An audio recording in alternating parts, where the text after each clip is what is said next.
The legend of Atlantis, as first presented by Plato, stretches back over 9,000 years to a time so ancient that it seems almost beyond the reach of history. Yet, within the pages of Plato's dialogues, Timaeus and Critias, we encounter the first recorded mention of the fabled island and its great civilization. This remarkable tale begins with a war, an epic clash between the mighty city-state of Athens and the island kingdom of Atlantis. The war, Plato claims, took place between two contrasting worlds, the land beyond the Pillars of Heracles, the Strait of Gibraltar, and the realms within them. The combatants on one side were led by Athens, which stood as the epitome of a flourishing and just society, while the opposing side was commanded by the kings of Atlantis, an empire so vast and powerful that it was said to have been larger than both Libya and Asia combined. The first mention of Atlantis comes during a conversation between the characters Timaeus, Critias, and Socrates in Plato's dialogues. Critias, who recounts the story, introduces the notion of a mighty war fought between two great powers: Athens, the beacon of democracy and justice, and Atlantis, a civilization that had grown rich and powerful beyond measure. According to Critias, the war occurred many thousands of years before their time, specifically 9,000 years earlier. This staggering length of time makes the events of Atlantis seem so distant that they fall into the realm of legend and myth. However, Plato's vivid description of the island civilization, its rulers, and their eventual downfall suggests that Atlantis was far more than just a story. It was a profound allegory about human nature, the corrupting influence of power, and the rise and fall of civilizations. At the heart of the conflict, Athens stands as a shining example of virtue, democracy, and justice. Plato presents Athens not as a warlike aggressor, but as a city-state defending itself against the encroachment of a powerful and corrupt empire. The Athenians are portrayed as noble and righteous, representing the ideal of a city built on wisdom and virtue. On the other side of the conflict is Atlantis, an empire of staggering wealth and military might, led by powerful kings who ruled over an island larger than anything in the Mediterranean world at the time. The kings of Atlantis, with their technological advancements and immense resources, seemed nearly invincible, making them a formidable foe for the Athenians. But what exactly made Atlantis so powerful and dangerous? The island, according to Plato, was the very epitome of material wealth, with an abundance of resources, including precious metals, rare minerals, and fertile land. The Atlanteans were able to construct magnificent cities, temples, and other wonders that impressed even the gods themselves. However, this wealth and power came at a cost. As time passed, the rulers of Atlantis became consumed with greed and ambition, losing sight of the virtues that had once made them great. Instead of using their power for the common good, they became corrupt and arrogant, believing that they were invincible and beyond reproach. Plato's depiction of the war between Athens and Atlantis is not just a historical account. It is a philosophical commentary on the nature of power and the dangers of hubris. The Athenians, in their role as the defenders of justice, are presented as a stark contrast to the Atlanteans, who had fallen into decadence and excess. In the end, it was this corruption that led to the downfall of Atlantis. Despite their superior military strength and advanced technology, the Atlanteans were ultimately defeated by their own flaws, greed, pride, and a lack of moral integrity. After the war, Atlantis, which had once been the shining jewel of the ancient world, met its tragic fate. According to Plato, the island was swallowed by the sea in a cataclysmic event, likely caused by a massive earthquake and the subsequent flooding of the region. The once great island, which had been a symbol of human achievement, was lost forever, becoming nothing more than a distant memory passed down through the generations. The tale of Atlantis, however, would live on, inspiring countless interpretations and speculations about its true nature. In the aftermath of the destruction, Plato's account of Atlantis serves as both a warning and a reflection on the fragility of civilizations. It reminds us that no matter how great or powerful a society may become, it is always vulnerable to the forces of nature and the inherent flaws within human nature. The fall of Atlantis, as Plato describes it, is a cautionary tale about the dangers of excessive pride, the corrupting influence of wealth and power, and the importance of maintaining moral integrity in the face of success. But why did Plato choose to tell this story? What was his purpose in recounting the rise and fall of Atlantis? One possibility is that he was using the story as an allegory to critique the political and social conditions of his own time. Plato was deeply concerned with the direction of Greek society, particularly the rise of tyrants and the erosion of democratic values. By creating the myth of Atlantis, he may have been warning his fellow Athenians about the dangers of unchecked power and the consequences of abandoning virtue in favor of material wealth. Moreover, Plato's account of the war between Athens and Atlantis reflects his broader philosophical ideas about the ideal state. In his dialogues, particularly in the Republic, Plato explores the concept of a just society, one that is governed by wisdom, virtue, and the pursuit of the common good. The Athenians, in Plato's telling, embody these ideals, while the Atlanteans serve as a stark contrast, representing the corrupting influence of materialism and the pursuit of personal gain. Through the downfall of Atlantis, Plato offers a powerful lesson about the importance of maintaining a just and virtuous society, even in the face of external threats and internal corruption. The idea of a great civilization rising to power and then falling into ruin is a recurring theme throughout history, and it has been echoed in countless other myths and stories. From the fall of Rome to the decline of the British Empire, history is replete with examples of once great civilizations that have crumbled due to internal corruption, external pressures, or a combination of both. The story of Atlantis, then, serves as a timeless reminder that no society is invincible and that the pursuit of power and wealth can often lead to self-destruction if not tempered by virtue and wisdom. But beyond its philosophical and political implications, the story of Atlantis has captivated the imaginations of countless individuals throughout history. For centuries, people have speculated about the existence of Atlantis, wondering if it was a real place or simply a fictional creation of Plato's mind. Some believe that Atlantis was based on an actual island or civilization that existed in the distant past, while others argue that it is purely a work of fiction created by Plato to illustrate his philosophical ideas. Over the centuries, numerous theories have been proposed about the location of Atlantis.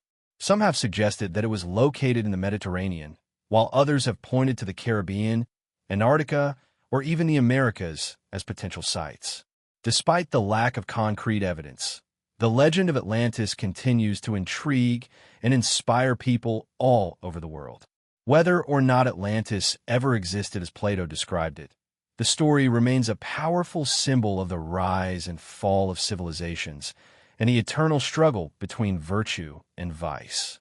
As we continue our journey into the story of Atlantis, it is essential to understand the pivotal role played by Poseidon, the god of the sea, in the creation and prosperity of this mythical island.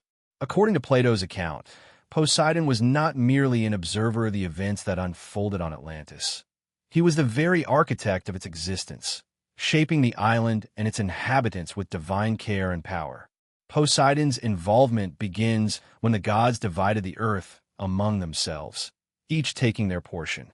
Poseidon received the great island of Atlantis as his lot and began to mold it into a paradise, a land of abundance and wonder that would stand as a testament to his divine might. Poseidon, however, was not alone in his efforts. He fathered children with a mortal woman, and his divine offspring became the first rulers of the island.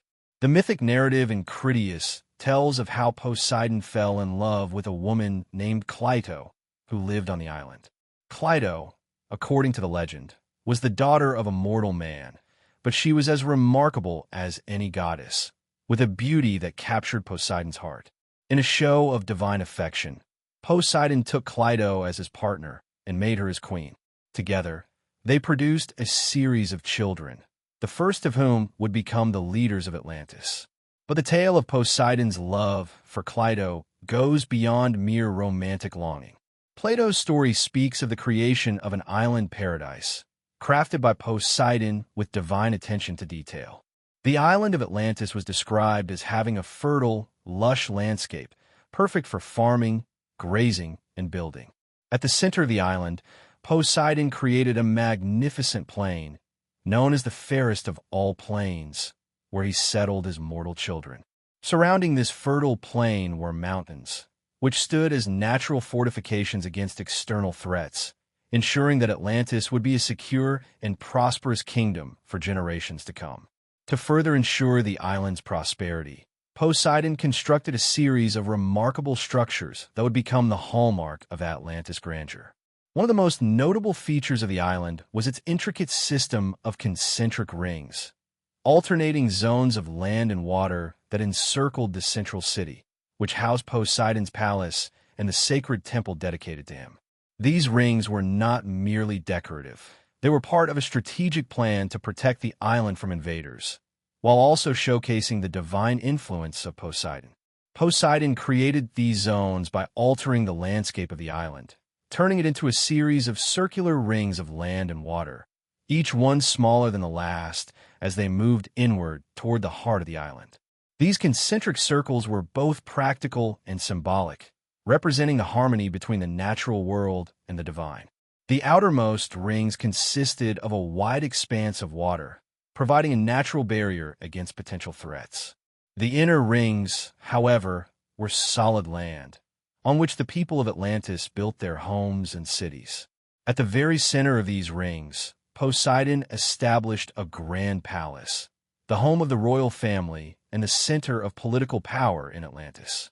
This palace, according to Plato, was a sight to behold, with its towering walls, magnificent gardens, and grand temples.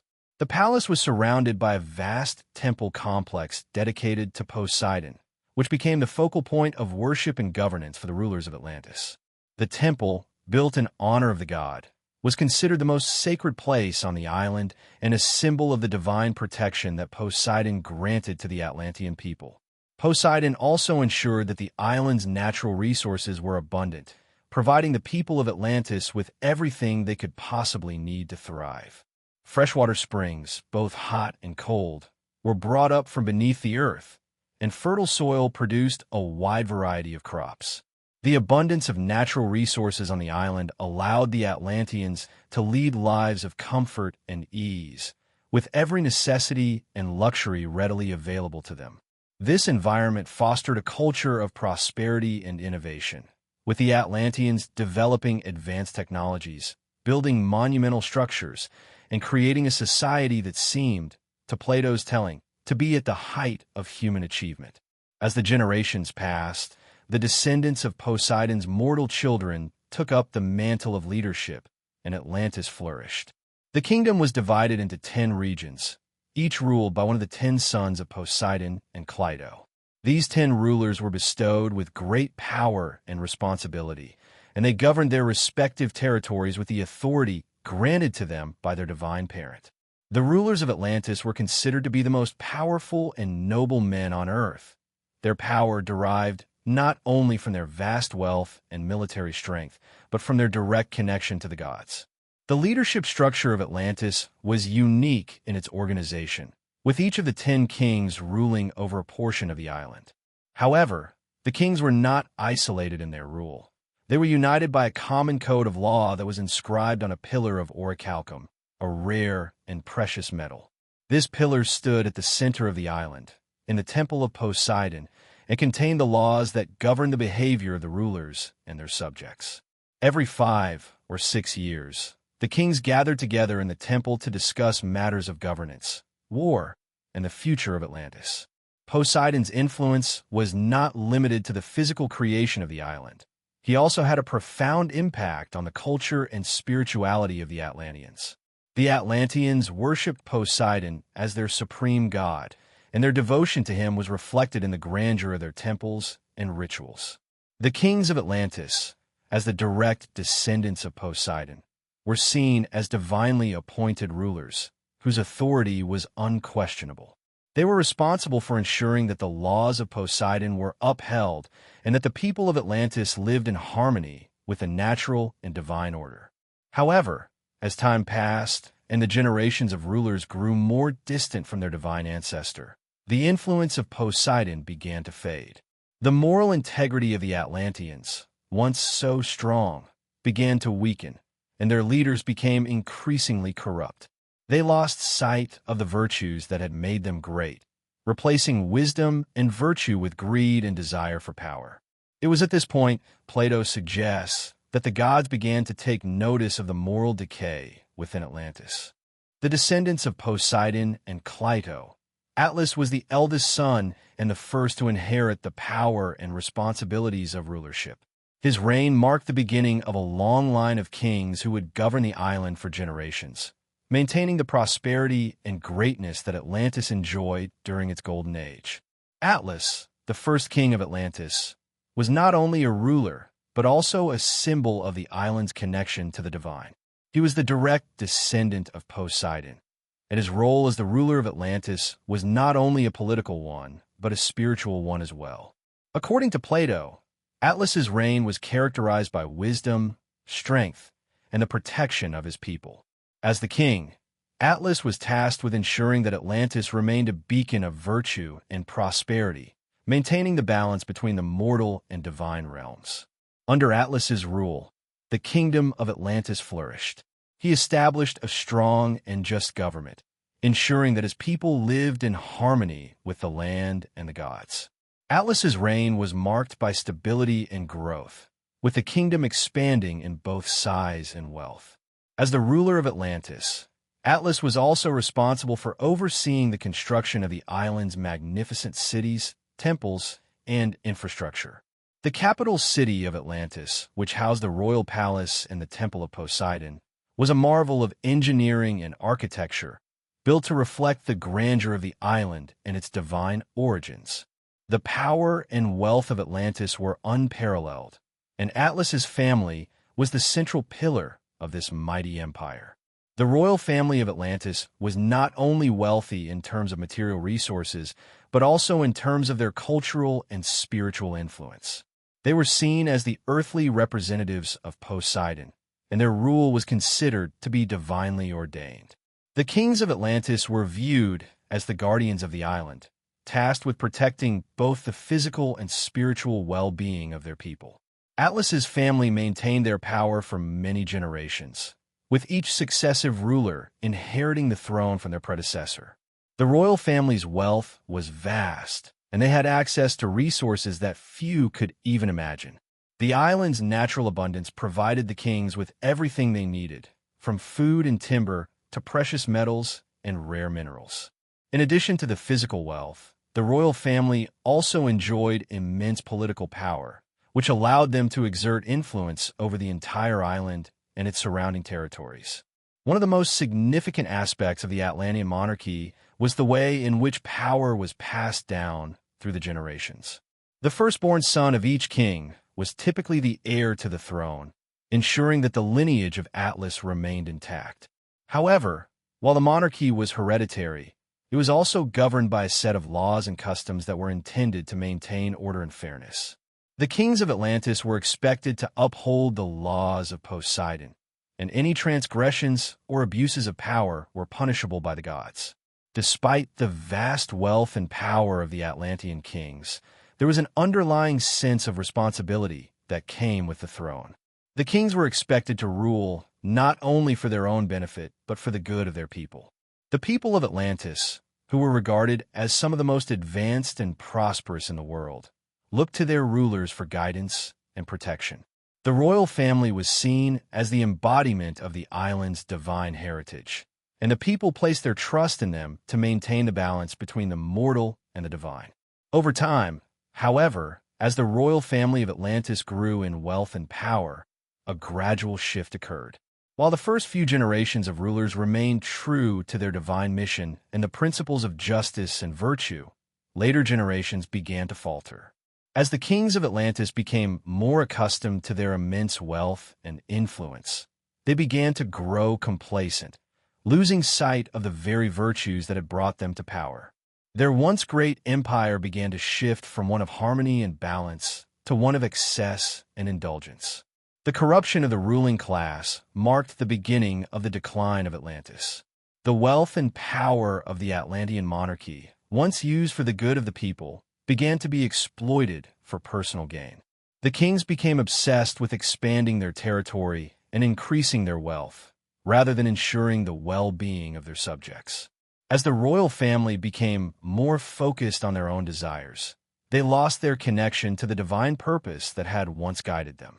The once strong bonds between the people of Atlantis and their rulers began to fray, and the island's moral compass began to slip. This decline in virtue and the abandonment of the principles that had once made Atlantis great were key factors in the eventual fall of the island. As the kings of Atlantis grew more corrupt, they alienated both the gods and their people, setting the stage for the catastrophic events that would ultimately bring the island to its knees. The power that had once been a symbol of justice and prosperity became a tool of oppression and greed, and the once mighty civilization of Atlantis began to crumble under the weight of its own excesses.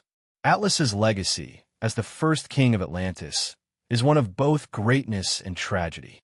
His reign marked the beginning of the island's golden age, but it also set in motion a chain of events that would eventually lead to its downfall. While his family ruled with wisdom and strength in the early days, the later generations of Atlantean rulers lost sight of the virtues that had once made them great, leading to their ruin. The story of Atlas and his descendants serves as a powerful reminder of the fragility of power and the dangers of losing touch with the values that sustain a society.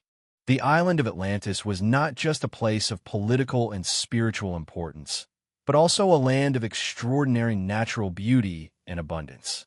It was a place where nature and civilization harmoniously intertwined, providing everything the Atlanteans could need to thrive.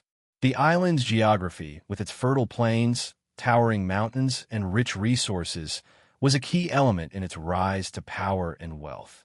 In this section, we will explore the physical characteristics of Atlantis, its landforms, natural resources, and how these elements played a significant role in both the prosperity and eventual downfall of this ancient civilization.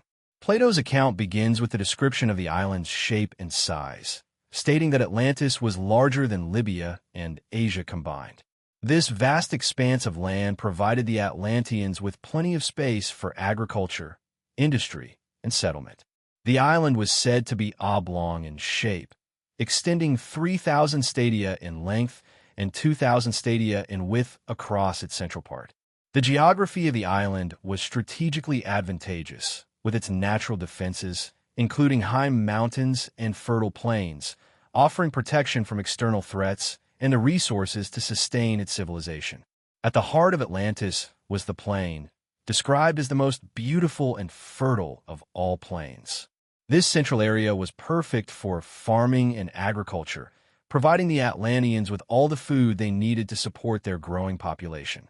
The island's climate was ideal for growing a variety of crops, including grains, fruits, and vegetables. This abundance of food allowed the Atlanteans to live comfortably and with ease, contributing to the island's prosperity and the well-being of its people. Surrounding the central plain were the mountains of Atlantis, which are described as not only grand and majestic, but also rich in natural resources. These mountains provided the Atlanteans with timber, precious stones, and metals, all of which were used in the construction of their cities and temples, as well as for trade. The mountains, along with the fertile plains, created a perfect balance between agricultural wealth and natural resources, allowing the civilization to thrive for generations. One of the most important features of Atlantis was its water supply. The island was blessed with abundant freshwater springs that nourished its land and people. According to Plato, Poseidon ensured that the island had two distinct types of springs, one of warm water and the other of cold. These springs were vital not only for drinking water, but also for the cultivation of crops and the maintenance of the island's agricultural systems.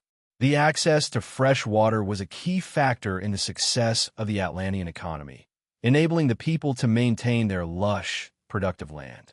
The Atlanteans had access to a wide variety of natural resources.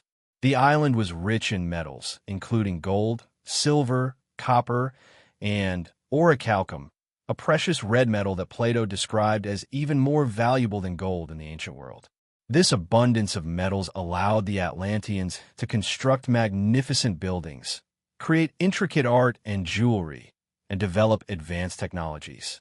The mining of these metals also played a crucial role in the island's trade economy, as the Atlanteans exported these valuable commodities to other parts of the world. Another significant resource on Atlantis was the abundance of wild and domesticated animals. The island's varied landscape, with its plains, mountains, and forests, provided ideal habitats for a wide range of species. The Atlanteans had access to herds of cattle, horses, and elephants, the latter of which were particularly important for their military might and transportation. The availability of these animals, coupled with the fertile land and abundant crops, ensured that the Atlanteans had all the resources they needed to build a thriving civilization. Atlantis was a place of great beauty, with fragrant plants, flowers, and fruits that grew in abundance. The island's climate and fertile soil allowed for the cultivation of a wide variety of plants, including those with medicinal properties, as well as those used in food and luxury products. The Atlanteans' deep connection to the land and its resources played a vital role in the cultural and spiritual life of the civilization. The island's natural beauty was not only admired for its aesthetic value, but also celebrated in religious rituals, which were dedicated to Poseidon and the gods who bestowed their blessings upon the people. However, it was not just the abundance of natural resources that made Atlantis great. It was also the Atlanteans' ability to harness these resources and use them to build a complex and sophisticated society. The Atlanteans were skilled engineers, architects, and artisans, using their resources to construct impressive cities, temples, and infrastructures. Their knowledge of metallurgy, construction, and agriculture allowed them to create an advanced civilization that was capable of supporting a large population and maintaining a high standard of living. The technological advancements of the Atlanteans were evident in their construction projects, including the building of the great city of Atlantis, with its concentric rings of land and water, grand palaces, temples, and bridges. These structures were not only functional but also artistic, designed to reflect the divine nature of the island and its connection to the gods. The Atlanteans also built vast canals and waterways, which connected different parts of the island and allowed for efficient transportation and trade. The use of water for irrigation, along with the construction of these canals, enabled the Atlanteans to cultivate the land more effectively, ensuring that they could feed their growing population. The wealth generated by the island's natural resources allowed the Atlanteans to build a culture of luxury and indulgence, with magnificent art, architecture, and technology. The rulers of Atlantis, led by the family of Atlas, enjoyed a lifestyle of comfort and opulence, surrounded by the fruits of their labor and the abundance of their island. This wealth, however, would eventually become the undoing of the civilization. The more the Atlanteans accumulated, the more they sought to expand their empire and increase their wealth, leading them down a path of greed, corruption, and excess. As the Atlanteans grew more focused on acquiring more resources and power, they began to lose sight of the virtues that had once made their civilization great. The island, once a paradise, began to suffer from the very abundance that had made it so prosperous. As the wealth of the rulers increased, so did their moral decay. The island's natural resources, which had been the foundation of its success, became the source of its downfall. The gods, seeing the corruption that had taken root in Atlantis, decided that the time had come for the island to face its punishment. The city of Atlantis stands as a breathtaking testament to the architectural ingenuity and grandeur of the Atlanteans. The capital city, which sat at the heart of the island, was not just a political center, but also a symbol of divine favor and human achievement. Plato goes to great lengths to describe the city's extraordinary design, which combined both natural and man-made wonders. The engineering marvels of Atlantis were as advanced as its culture, making it a shining example of what could be achieved when human skill and divine guidance merged in harmony. However, it was also a civilization whose opulence and excesses would ultimately contribute to its demise. At the very center of the city stood the royal palace, a majestic structure that symbolized the divine connection between the Atlantean kings and Poseidon. The palace, which was described as vast and luxurious, was surrounded by concentric rings of land and water. These rings served as both protective barriers and as symbols of the divine order that the kings of Atlantis were meant to uphold. The city was built with these concentric zones in mind, each one smaller as it moved toward the center of the island, where the royal palace and the temple of Poseidon were located. The rings were formed by alternating bands of land and water, designed to both protect the city and serve as a visual reminder of the island's divine origins. The outermost rings were composed of water, while the inner rings were made of land, with bridges crossing from one zone to the next. The canals and waterways that connected these rings were critical to the city's infrastructure, allowing for the easy movement of goods, people, and ships. The construction of these canals was an engineering feat, requiring the excavation of deep channels that could accommodate the largest ships. According to Plato, these canals were so carefully planned that they could support the flow of water from the central springs and direct it to the city's needs, ensuring that the fertile land around the city remained productive. At the center of the city stood the sacred temple of Poseidon, dedicated to the god who had both created and protected the island. The temple was said to be a masterpiece of architectural design, with its massive columns and intricate carvings depicting the divine nature of Poseidon and the gods who ruled over Atlantis. The temple was the focal point of religious life on the island, where the kings of Atlantis would gather to offer sacrifices and seek guidance from the gods. Surrounding the temple was a plaza where annual festivals and ceremonies were held, celebrating the divine nature of the island and honoring the gods who had blessed the Atlanteans with their prosperity.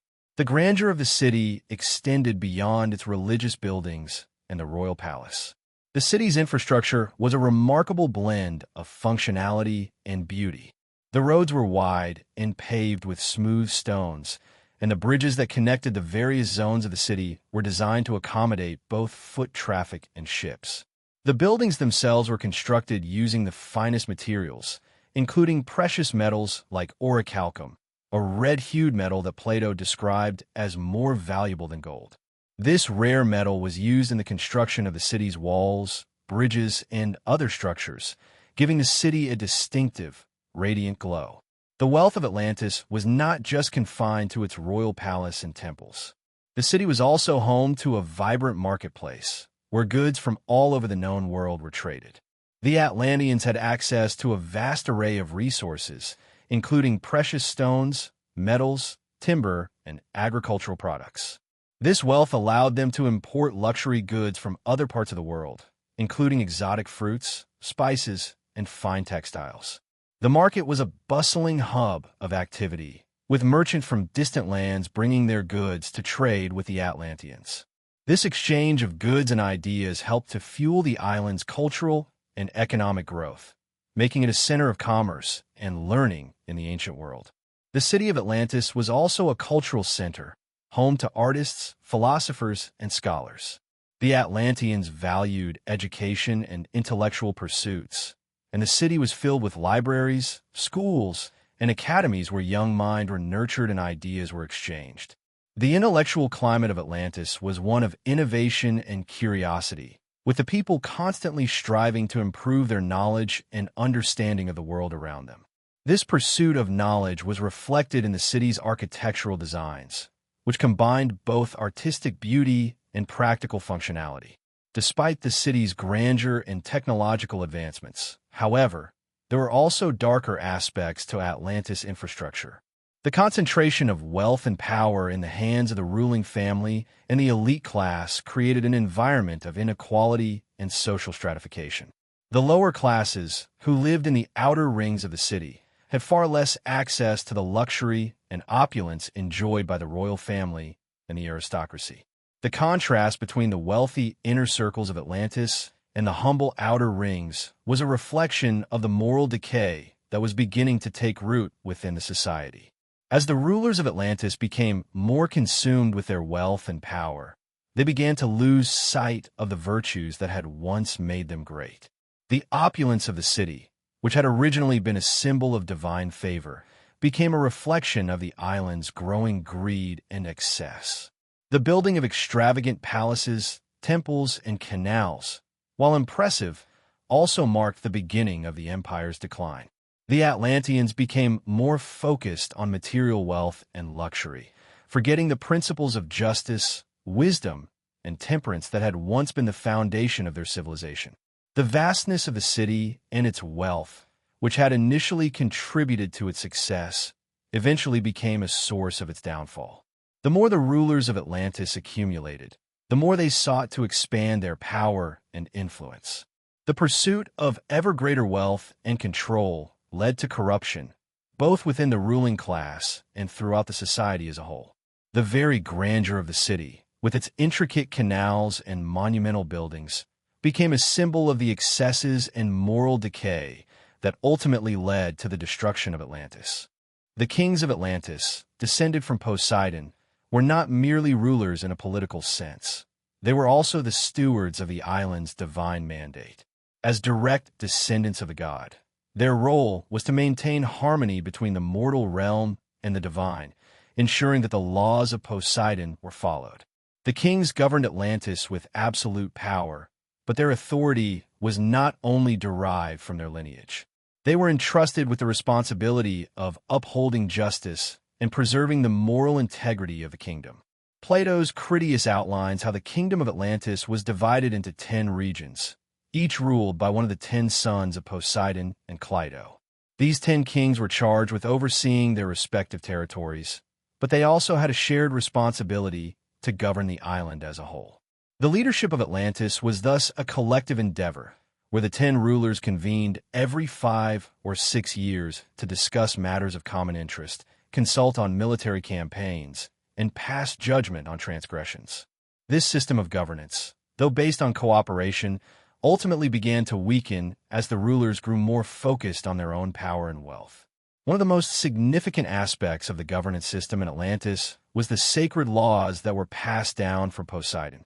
These laws, inscribed on a pillar of orichalcum at the temple of Poseidon, were meant to guide the actions of the kings and their people. According to Plato, the laws were designed to ensure that the rulers of Atlantis remained just and virtuous. The kings were not to take up arms against one another, and they were required to come to each other's aid if any of the cities attempted to overthrow the royal house. These laws helped maintain the unity of the kingdom, and the kings were expected to follow them with great reverence. The laws also included strict rules regarding the conduct of the kings, including how they were to govern their people and how they were to treat one another.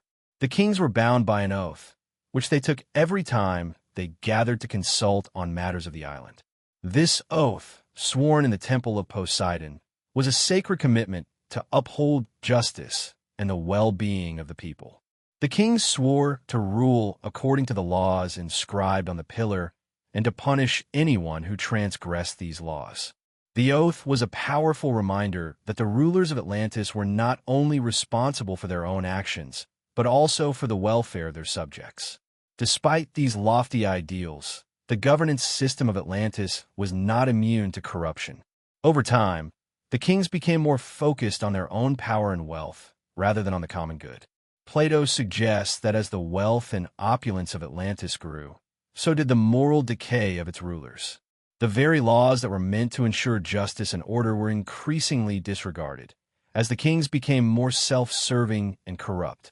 They became less concerned with upholding the values of virtue and wisdom and more focused on their own desires for expansion and conquest. One of the most telling signs of the king's moral decline was their growing disregard for the laws of Poseidon. Plato notes that as the rulers of Atlantis accumulated more wealth and power, they began to neglect the duties they had been entrusted with. Instead of leading their people with wisdom and humility, they sought only to expand their own territory and increase their wealth. This shift in priorities created an atmosphere of greed and indulgence that ultimately corrupted the entire island. The corruption of the kings was not limited to their individual actions. As the rulers grew more decadent, their influence spread throughout the society, leading to a general decline in moral values. The people of Atlantis, once renowned for their wisdom and virtue, began to emulate the excesses of their rulers. The island, which had once been a shining example of divine favor, became a place where materialism and self-interest dominated. The laws that had once upheld justice and righteousness were increasingly ignored, leading to a breakdown in the social order. The kings of Atlantis, despite their divine heritage, were not infallible. Their fall from grace was inevitable once they began to prioritize wealth and power over virtue and justice. The once proud civilization of Atlantis, which had been a beacon of divine order and prosperity, gradually descended into a society where corruption and excess reigned supreme. The gods, seeing the decline of their chosen people, decided to punish Atlantis for its moral decay. In the final years of Atlantis, the kings of the island were no longer the wise and just rulers they had once been. Their empire, which had been built on a foundation of divine law and moral virtue, was crumbling under the weight of their greed and pride. The kings, once the stewards of Poseidon's divine mandate, had become the very embodiment of the island's downfall. Their failure to uphold the laws of Poseidon and their indulgence in luxury and excess ultimately led to the island's destruction. This decline in the moral character of the Atlantean rulers is a key aspect of Plato's story. It is not just the physical wealth of the island that causes its downfall, but the moral corruption of its rulers. The kings, once paragons of virtue, became self-absorbed and corrupt, losing the very qualities that had made Atlantis great. As the rulers of Atlantis lost sight of their divine purpose, the island's once great civilization began to crumble. The story of Atlantis is a tale of great ambition, extraordinary achievement, and ultimately, tragic downfall. The island's civilization, which began as a divine creation and flourished under the stewardship of its kings, ultimately succumbed to the very flaws that had been seeded within its foundation: greed, moral decay, and the abandonment of virtue. The decline of Atlantis was not a sudden event, but a gradual process, with the slow erosion of its leaders' integrity, the weakening of their laws, and the increasing indulgence in wealth and luxury. The result of this moral and societal decay was the island's eventual punishment by the gods, culminating in its cataclysmic destruction.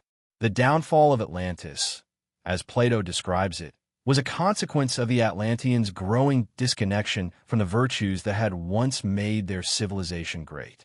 The gods had granted Atlantis extraordinary wealth, technological advancement, and a divine mandate to govern the island in harmony with natural and moral laws. However, as time passed, the kings and rulers of Atlantis became increasingly self-serving. Their indulgence in excess, their pursuit of power, and their failure to uphold the sacred laws led to the weakening of the very fabric that had supported their civilization. The decline of Atlantis can be seen as a reflection of a common theme in many ancient myths: the corrupting influence of power and wealth. Initially, the rulers of Atlantis were just and wise, ruling with the understanding that their power came with a responsibility to their people and the gods. But as their empire expanded and their wealth grew, they became intoxicated by their own success. The luxurious lifestyle, the vast riches, and the unchallenged authority of the kings caused them to lose sight of the ethical principles that had once guided them. As the kings grew more arrogant and corrupt, so did the society around them. The moral decay that began at the top of the social ladder gradually permeated all levels of Atlantean society. One of the most striking aspects of Atlantis' decline was the breakdown of its political and legal systems. The sacred laws that had once governed the actions of the kings and their people were increasingly ignored. The kings, instead of serving as models of virtue, became corrupt rulers who prioritized personal gain over the well-being of their subjects. They grew more focused on expanding their territory and accumulating wealth, even at the expense of the harmony and stability that had once been the hallmark of Atlantis. The once unified island began to fracture, with internal power struggles and corruption spreading throughout the ranks of the rulers. The downfall of Atlantis also reflects the breakdown of the island's connection with the gods. In the early days of the kingdom, the kings of Atlantis were viewed as divinely chosen rulers, entrusted with the task of governing in accordance with the will of Poseidon and the other gods. Their power was seen as a blessing from the divine, and their prosperity was attributed to their ability to uphold the sacred laws.